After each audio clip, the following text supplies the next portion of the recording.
Bonjour à toutes et à tous. Alors voilà, je partage avec vous de temps en temps des petits contes que je lis par-ci, par-là et qui me plaisent. Alors aujourd'hui, je voudrais vous raconter le conte de l'âne et du puits.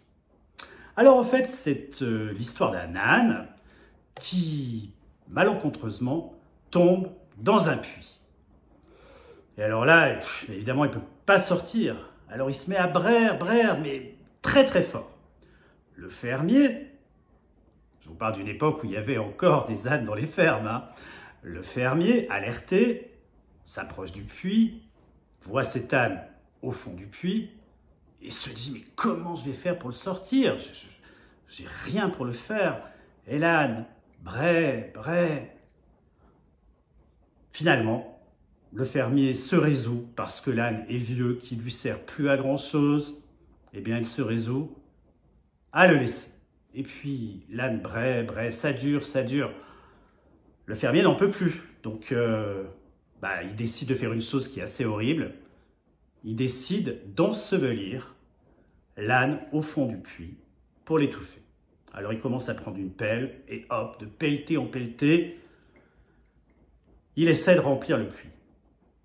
Et l'âne, au début, braie encore plus fort, il est complètement affolé. Et puis finalement, il se tait, plus de bruit. Alors le fermier regarde, et il s'aperçoit que l'âne, à chaque pelletée reçue, se secoue un peu, et fait tomber la terre autour de lui, et en profite pour monter sur ce petit tas de terre qui commence à se créer. Et alors là, le fermier, plutôt content, se dit, voilà, c'est comme ça que je vais pouvoir faire sortir mon âne de ce puits. Et il continue à remplir le puits, et à chaque pelletée, l'âne se secoue, monte sur le petit tas, et au fur et à mesure, réussit à sortir du puits.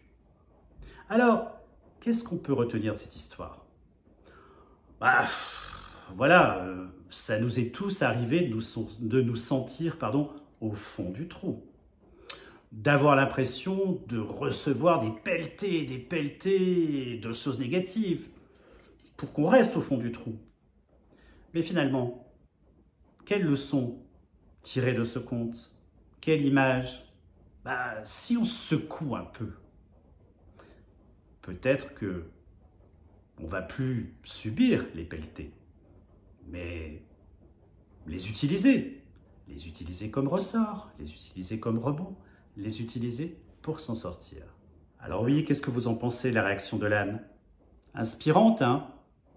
En tout cas, je vous souhaite, à vous comme à moi, de penser à cette histoire de l'âne et du puits, quand on se sent au fond du trou, quand on a l'impression de recevoir des pelletées de choses négatives. On se secoue un peu, enfin, secouer, c'est un mot bien fort. En tout cas, on se dit que peut-être il y a des opportunités à prendre. N'est-ce pas? En tout cas, je vous le souhaite. À bientôt.